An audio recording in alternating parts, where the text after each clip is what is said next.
that they do know, the state knows that I'm innocent, but whether they're willing to acknowledge it. 51-year-old is on death row for the 1996 murder of Stacey Stites in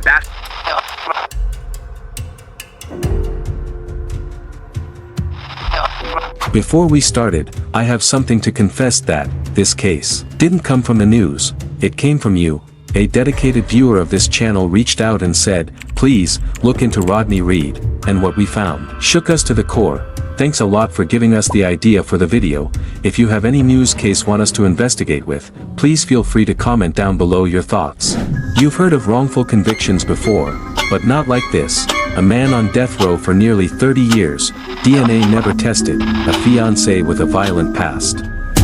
Never charged, and a justice system more afraid of the truth than the crime itself. This isn't just another true crime story. This is the one they buried, and we're digging it up. Only on Dark Chronicles do we expose the cover-ups, the silenced witnesses, and the hidden files they don't want you to see.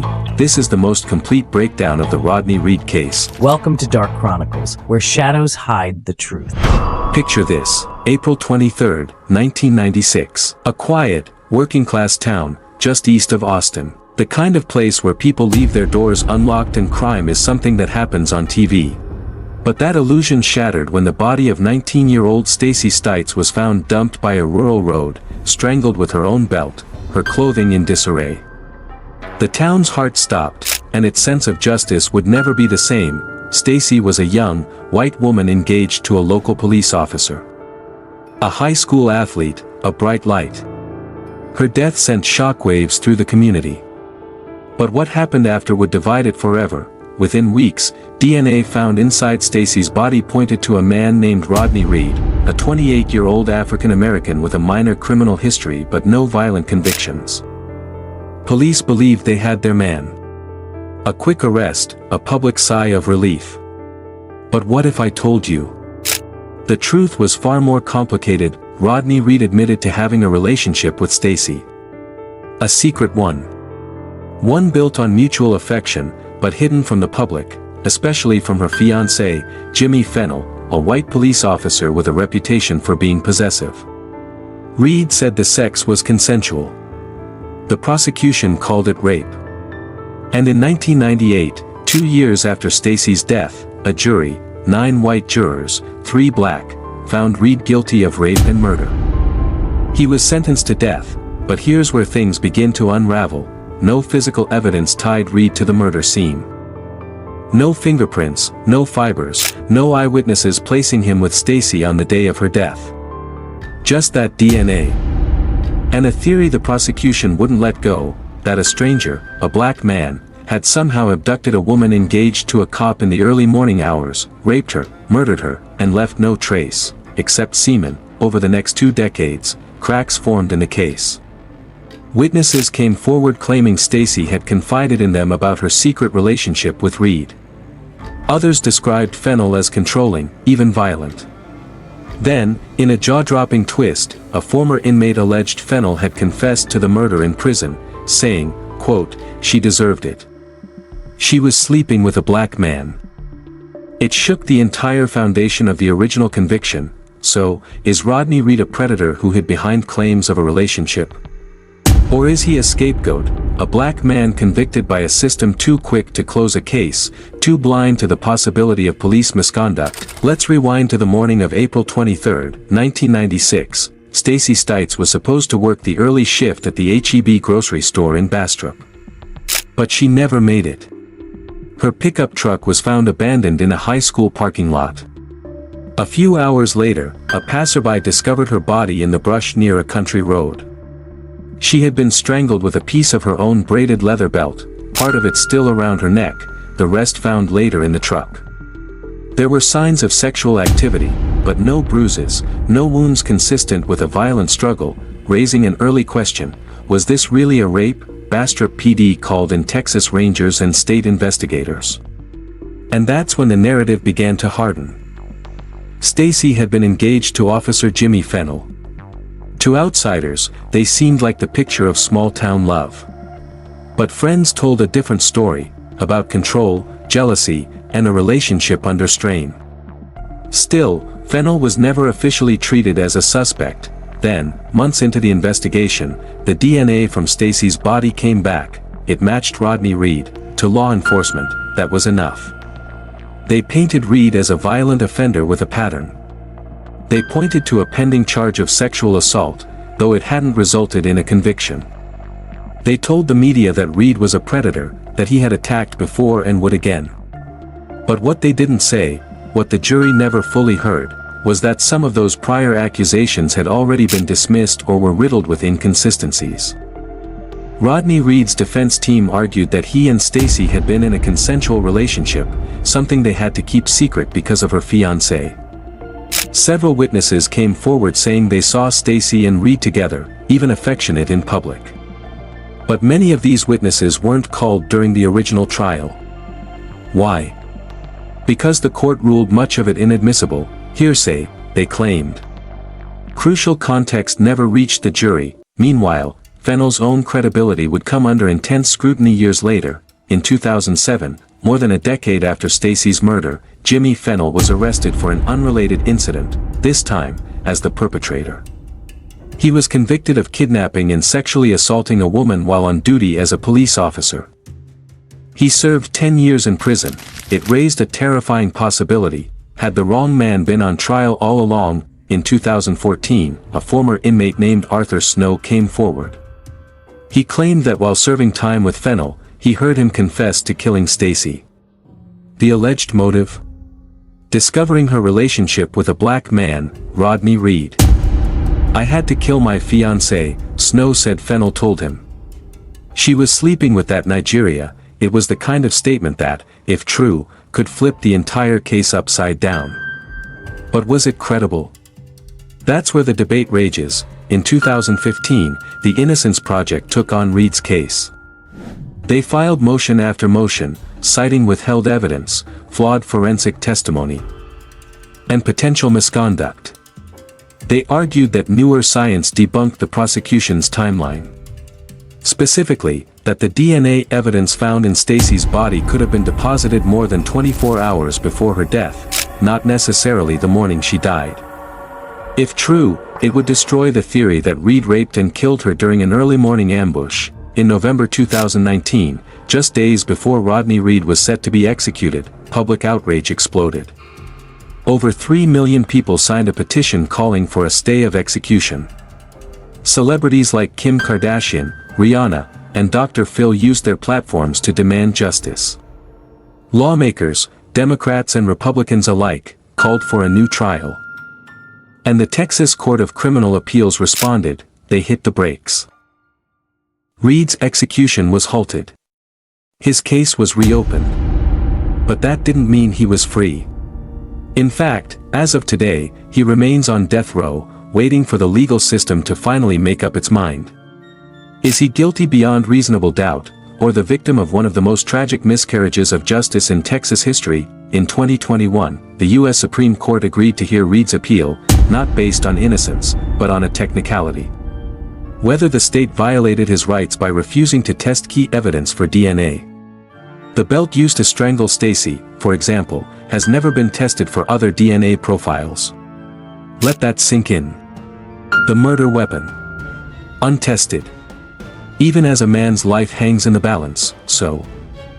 Let's talk about that. How is it possible that the very belt used to kill someone was never fully examined with modern forensic tools? What else was ignored, or suppressed, during the original trial, and who benefits from the truth staying buried? Because this case isn't just about Rodney Reed. It's about every person who's ever been railroaded by a system built to protect itself. Every defendant judged by the color of their skin rather than the facts. Every victim whose killer may still walk free, protected by a badge and a lie. This is the story of a murder. But it's also the story of a system on trial. Let's examine the case from the ground up, through the eyes of the investigation. From the moment Stacey Stites' body was found, law enforcement honed in on a narrative. She had left home early, driving her fiancé's truck to her job at HEB. But the timeline they constructed was fragile. The medical examiner initially estimated her time of death as around 3 a.m., the same time she was supposedly en route to work. But later reviews, by both forensic experts and pathologists, challenged that claim. They suggested she may have died much earlier, possibly the night before, while still at home with Fennell. If true, that means Fennell's alibi, sleeping alone at their apartment, would come under severe doubt. But here's the issue: by the time these questions arose, Rodney Reed had already been painted as the villain. Public defenders assigned to his case lacked the resources to conduct their own forensic analysis or hire private investigators. They couldn't afford a DNA expert. They relied on cross-examinations, trying to poke holes in a narrative already cemented in the jurors' minds. And the jurors? They were never told the full story. They didn't hear from coworkers who saw Stacey and Rodney together, touching and flirting. They didn't hear from friends who said Stacey feared Fennell. They didn't hear about Fennell's racist remarks, or his behavior during polygraph tests, which raised more questions than answers. Instead, they were shown a simple, sinister picture: Reed semen in Stacey's body equals rape and murder. That was enough. But here's where modern science starts to claw that narrative apart. Years after the conviction, the Innocence Project and other legal advocates reanalyzed the forensic timeline. Their conclusion: the semen could have been days old. It didn't prove rape, and it didn't prove murder. In fact, it supported Reed's claim that the sex was consensual and had happened days before Stacey died. It cracked the prosecution's theory wide open. Add to that the mysterious fact that the belt, the actual murder weapon, has never been subjected to modern DNA testing. In 2022, Reed's legal team argued that if the belt had Fennell's DNA on it, or someone else's, it would exonerate Reed entirely. But Texas has consistently fought efforts to test it, claiming the evidence was too degraded, or the testing wouldn't be definitive, too degraded, or too dangerous. This is where the case turns from a simple crime into a potential cover-up. In small towns, law enforcement and prosecutors often move in lockstep. They're friends, colleagues, sometimes even family. When a cop's reputation is on the line, it's not just a legal issue, it's a political one. And Bastrop is no exception. In fact, court documents later revealed that at least 2 law enforcement officers on the case had close ties to Fennell, even as Fennell's record began to publicly implode. His assault conviction, his alleged prison confession, prosecutors doubled down. They called the allegations hearsay, the witnesses inconsistent, the evidence unreliable. They insisted they convicted the right man, but public opinion was shifting. Between 2018 and 2020, Reed's case gained traction across the country. Journalists began digging into the original police work. Legal analysts scrutinized the prosecutor's conduct.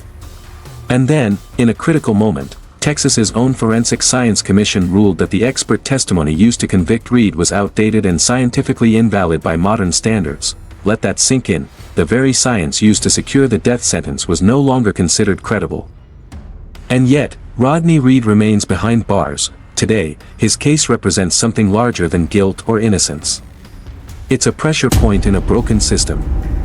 One that asks, what happens when we realize the evidence doesn't support the verdict?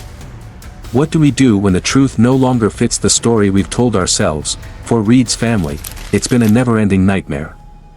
His mother, Sandra, has spent over 25 years fighting to prove her son's innocence. She's sat in courtroom after courtroom, watching her son's life debated like a chess piece.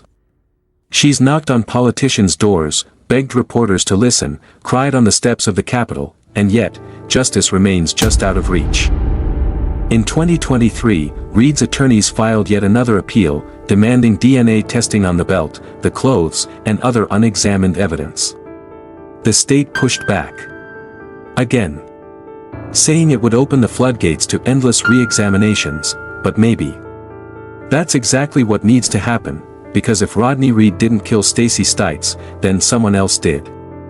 Someone who may still be out there. Someone who watched as an innocent man was marched toward execution, knowing they'd gotten away with murder.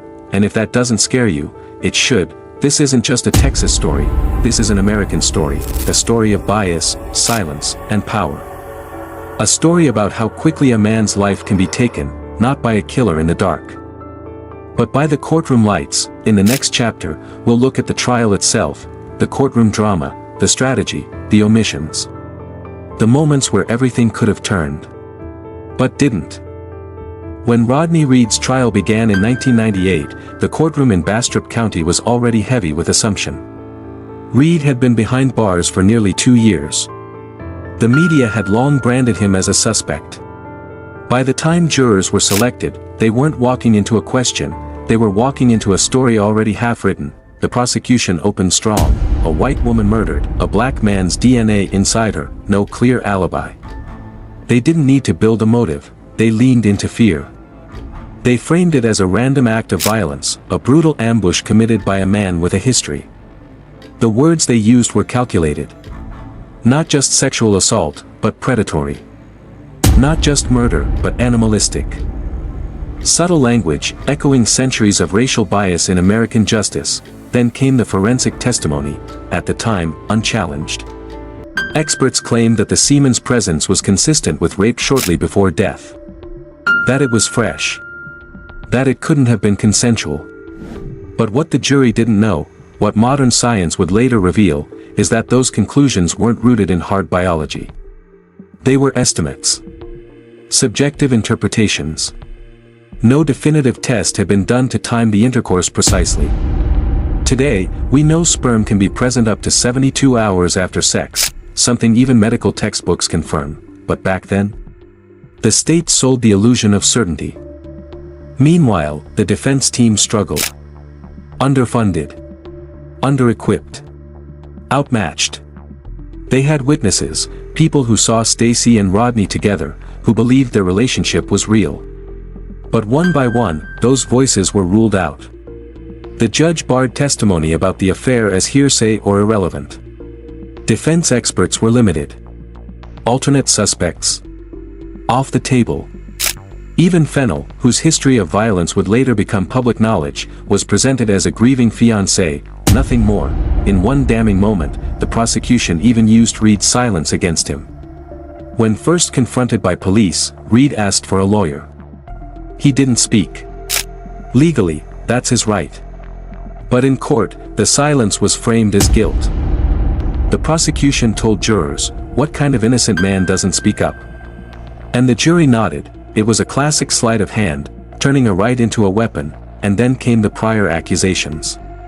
The state introduced allegations that Reed had sexually assaulted other women, cases that were unresolved, unproven, or dismissed.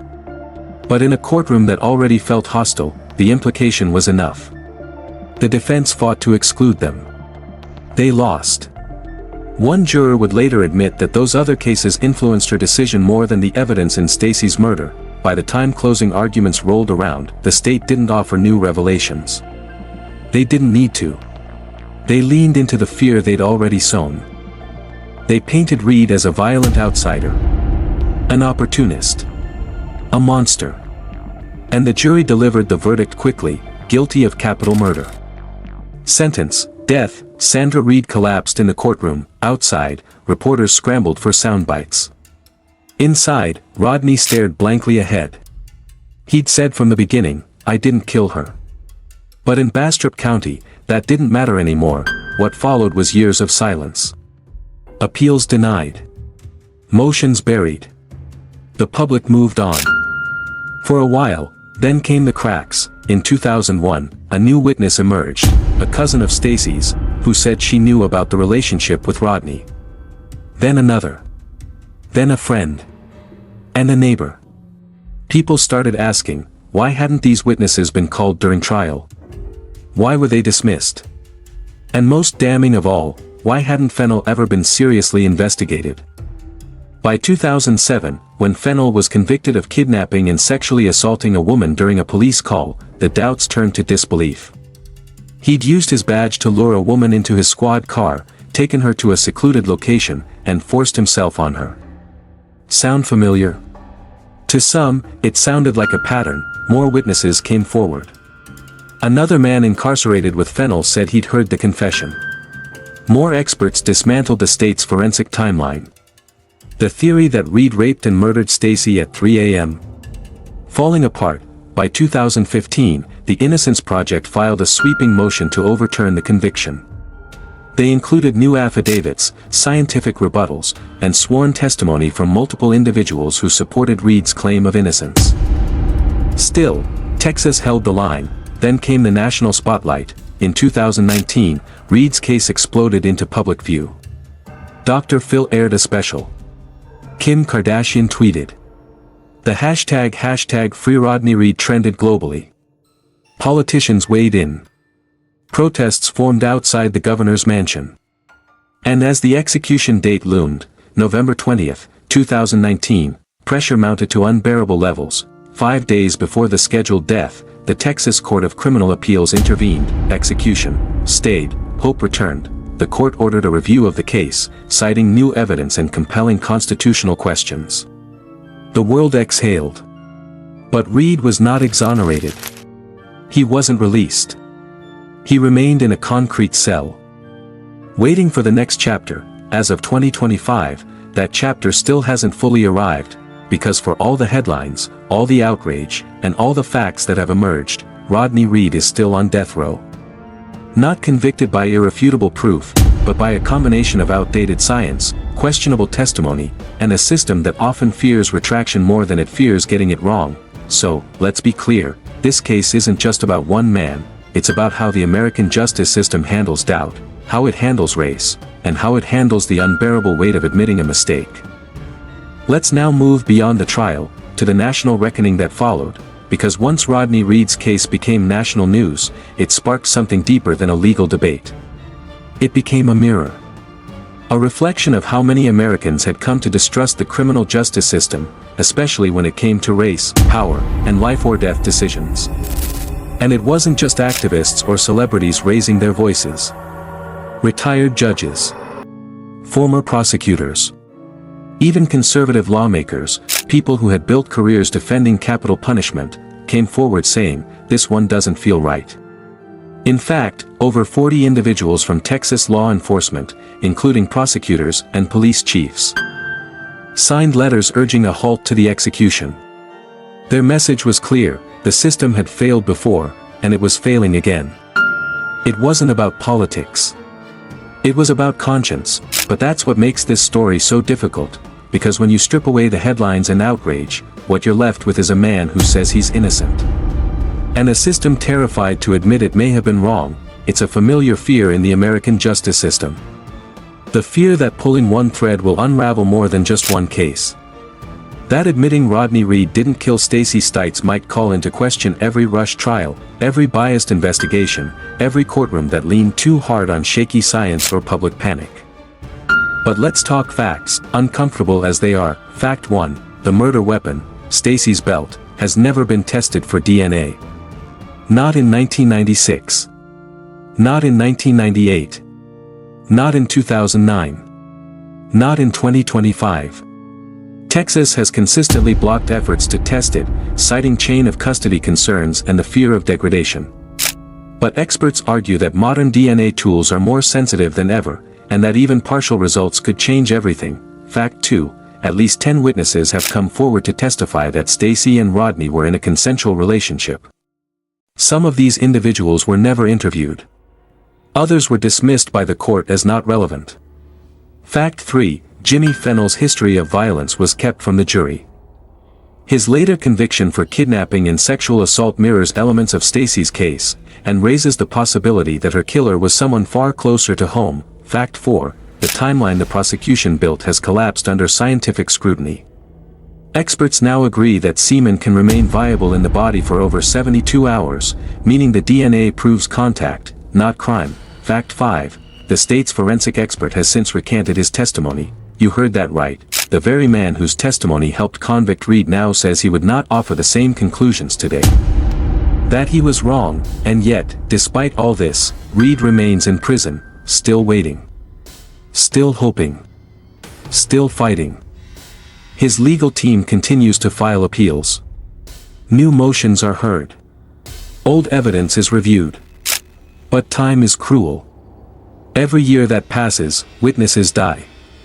Memories fade. Physical evidence degrades.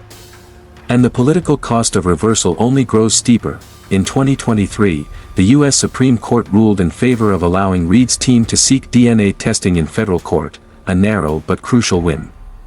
It meant that, for the first time, the question of why the evidence hadn't been tested would be addressed in the highest halls of American justice, and that's the heart of this story, not just whether Rodney Reed did it, but why, after nearly 30 years, the state of Texas still refuses to find out. Because if the DNA clears him, the case collapses. If it doesn't, then the state can say it tried everything, but the refusal to test. That's a refusal to seek truth, and truth, as we've seen, is often the most dangerous thing of all. Now, let's go deeper into the courtroom strategies, the appeals, the political pressure, and the cultural moment that has made Rodney Reed not just a name on death row, but a symbol. When the Texas Court of Criminal Appeals paused the execution in 2019, it triggered more than legal review, it triggered a public awakening. Across America, the question rose again: how many Rodney Reeds are there? How many cases were built on outdated science? How many convictions rested on coerced confessions? How many men and women sit in cells today because they didn't have money for a better lawyer? Or because their skin color matched someone's idea of guilt? Rodney's case became a lightning rod. It wasn't the first high-profile wrongful conviction, but it was one of the most chilling, because the evidence was always there, waiting to be seen. The science was always available. The contradictions were always visible, but no one looked, or worse, someone did. And chose to look away. This is where the conversation shifts from courtroom to culture, because the story of Rodney Reed is no longer just about Bastrop County or the state of Texas. It's about what kind of country we want to be, one where guilt is measured by the color of your skin, or one where the justice system is brave enough to say, "We made a mistake." Rodney has now spent more years in prison than Stacey lived on earth. He has missed the birth of nieces and nephews. He has aged behind bars, in a world that declared him guilty with barely a fight. And every time the appeals drag forward, every time the courts debate whether evidence should be tested, the real question echoes louder: what are they afraid of finding? Because if Rodney Reed is innocent, truly innocent, then Stacey Stites' killer is still out there, and justice, for both of them, is still waiting. Nearly 3 decades later, Rodney Reed remains on Texas death row. His fate still suspended in limbo, tangled in legal briefs, scientific reports, and political hesitation.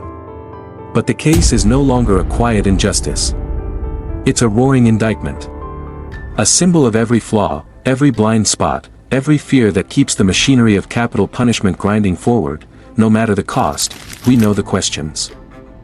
How many convictions rested on coerced confessions? How many men and women sit in cells today because they didn't have money for a better lawyer?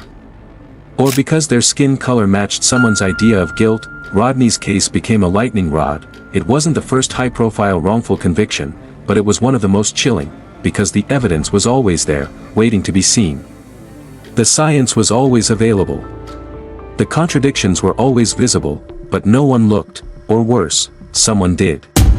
And chose to look away. This is where the conversation shifts from courtroom to culture, because the story of Rodney Reed is no longer just about Bastrop County or the state of Texas. It's about what kind of country we want to be, one where guilt is measured by the color of your skin, or one where the justice system is brave enough to say, "We made a mistake." Rodney has now spent more years in prison than Stacey lived on earth. He has missed the birth of nieces and nephews. He has aged behind bars, in a world that declared him guilty with barely a fight. And every time the appeals drag forward, every time the courts debate whether evidence should be tested, the real question echoes louder: what are they afraid of finding? Because if Rodney Reed is innocent, truly innocent, then Stacey Stites' killer is still out there, and justice, for both of them, is still waiting. Nearly 3 decades later, Rodney Reed remains on Texas death row. His fate still suspended in limbo, tangled in legal briefs, scientific reports, and political hesitation. But the case is no longer a quiet injustice. It's a roaring indictment. A symbol of every flaw, every blind spot, every fear that keeps the machinery of capital punishment grinding forward. No matter the cost, we know the questions, we know the inconsistencies, we know the evidence never tested, we know the man who was never truly investigated, and yet, we are still asking, why? Why hasn't the belt been tested? Why were key witnesses silenced or ignored? Why was the prosecution allowed to paint a narrative using junk science and suppressed facts? And why, with the world watching, is the state of Texas still resisting the one thing that could settle it all? Rodney's story is not clean. It's not simple. It's tangled in years of legal strategy, racial bias, fear, and failure. But it's not unique. Across America, the death penalty has claimed lives later proven innocent. It has stolen years from people who never should have been behind bars. And it has exposed a truth that many still deny: justice is not blind, sometimes, it's just looking the other way. In Bastrop, time has passed. The town has grown. People go about their lives. New faces. New headlines. But for the Reed family, time stopped in 1996. Every holiday, every birthday, every quiet night without him, reminds them that their son, their brother, their father, is still locked in a cage for a crime he insists he didn't commit. Sandra Reed, his mother, still makes the drive. Still gives interviews. Still believes Rodney is innocent, she says. And if they kill him, they'll be killing the truth. And what of Stacey Stites? Her family deserves answers, too. They deserve to know what really happened. They deserve a case that's closed not with assumption, but with truth. And if Rodney Reed didn't kill her, then that killer has watched the entire world spiral around this case while hiding in plain sight. That's not justice, that's betrayal. So where do we go from here? In 2025, Reed's defense team continues to pursue DNA testing on the belt, the clothing, and other unexamined items. They argue that the refusal to test isn't just negligence, it's constitutional failure. They point to shifting legal precedents, mounting public support, and the sheer moral weight of doubt. The fight isn't over, but neither is the resistance. The state argues that too much time has passed. That the evidence may be degraded. That finality matters more than fresh review, and maybe that's the most chilling truth of all, that in some places, preserving a conviction is more important than discovering the truth. But here's what we know, what we can't ignore: the DNA timeline no longer supports the prosecution's theory. The key forensic expert has retracted his statements. A man with motive, Jimmy Fennell, has a history of violence and allegedly confessed. The state has refused to test the murder weapon, if even one of those things is true. Rodney Reed should not be on death row. In a system that claims innocent until proven guilty, this should be more than enough to act. But in a system that punishes not just the crime but the questioning of its own authority, it becomes a war of attrition. One where time is the weapon, and truth is the casualty. And that's why we tell these stories, to ask the questions the courts won't, to shine a light on the shadows that linger too long, to remind the world that behind every headline is a human life. Still waiting for someone, anyone, to say, "We got it wrong." Rodney Reed has waited 29 years. How much longer must the truth wait? This is Dark Chronicles. Subscribe for more stories that don't just haunt the past, but demand justice in the present, because some cases don't need another trial, they need the courage to face what's been in front of us all along. So that's how crimes end, and if you like this episode, don't forget to like and subscribe and turn on the notifications.